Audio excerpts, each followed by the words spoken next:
ارسلت لاكثر من 40 نادي سعودي رسائل وانتظرت شهر كامل، والله يعلنها لو ما احد رد علي راح اعتزل يوتيوب. قلت دام اللاعبين ما ردوا علي، لا لاعبين سعوديين ولا اجانب، راح اصعد الامور واكلم النادي بقول لهم موظفينكم ذول اللي جايبينهم ليه ما يردون على الناس؟ شكي على اللاعبين انا معليش والله. قبل ما نبدا المقطع، الله يسعدك يا حبيبي، تاكد انك مشترك وصلي على النبي. والله عدد اللي يتابعوا المقطع مو مشتركين كثير يا جماعه، تعدى 75%. اشترك الله يسعدك دنيا واخره. ونبدا. ارسلت لاي نادي تتخيلوا، انا ارسلت له رساله سعودي وراح اعطيهم شهر كامل انتظرهم يردون علي.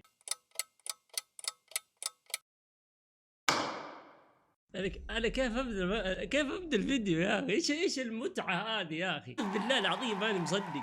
خذ الصدمه، تبغى الصدمه ورب الكعبه يا في نادي انت تعرفه، كل اللي حولك يعرفونه، رد علي بعد الرساله بساعتين.